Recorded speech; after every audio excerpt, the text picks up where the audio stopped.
Bost eguneko ekitaldia antolatu du Gipuzkoako sagardogien elkarteak Donostiako bulebarren eraiki duen dolare baserri zaharrean.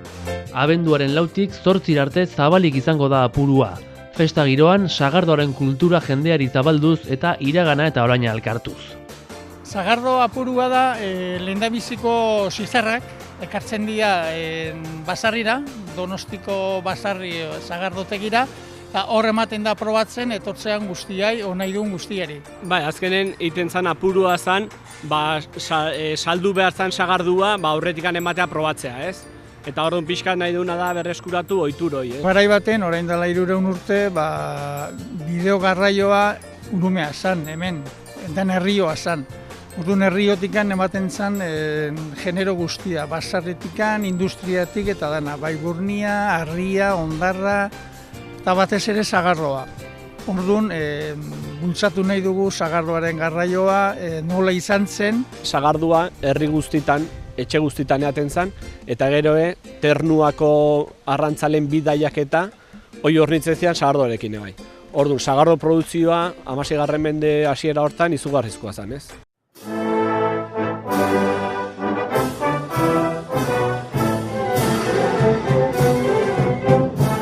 Apuruan dastatuko den sagardoa Astigargatik jetzi dute Donostiara Urumea ibaian zehar, garai batean bezala.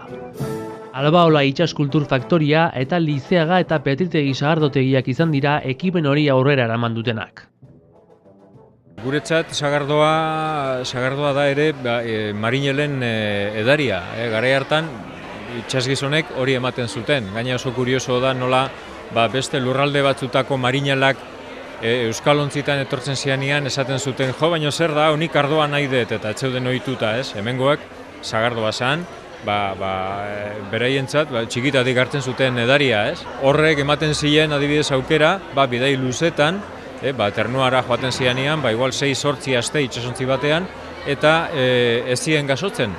Ez egiten zergatik zen oso ondo, edo behintzat ez modu zientifiko batean gaur egun dakigun bezala, orain badakigu sagardoari esker zala, lortzen zutela itsasoa pasatzea gaixotu gabe. Sagardo gintza industri fuerte bat, oso fuerte izan zen, batik bat arrantzaleengatik, arrantzaleek baleen bila jute zenean ematen zuen sagardoa edateko, nola ura ustelu jezeten azkar eta sagardoa ematen zuten. Da orduan kantitate handik egiten zian sagardoanak, eta hori esker dolare baserri sortu zian kantitate handik egiteko sagardotan, ez?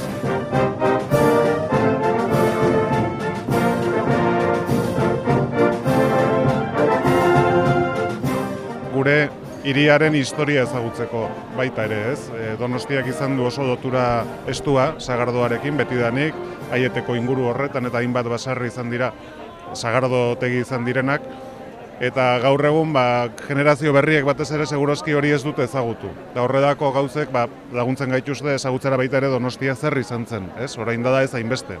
Nik bai apustu bat egin nahiko nuke sagardoaren alde, jendeari esan konsumitu dezala edo bai txotxean, edo bai botilan, eta kontuan izan horrekin gurea den ekonomia bati bultzada handia ematen diola, eta gaina oso osasuntxoa eta kalitate handikoa den produktu bat konsumitzen ari direla. Gure edari nagusiena Gipuzkoa meintzet beti sagardoa izan da, eta hor gaur hemen ikusten da ze lotura dituen, ez? Alde batetio albaolakoak ditugu, bestetio arotzak, bestetio sagardogileak sagarra egiten zuenak, orduan kulturalki oso zabaldu da gurean, ez?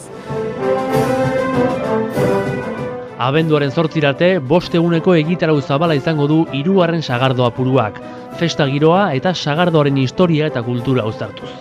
Eguzkitzu izan da, uda azken guztia, uda berria, sagar kalidade ona dakau.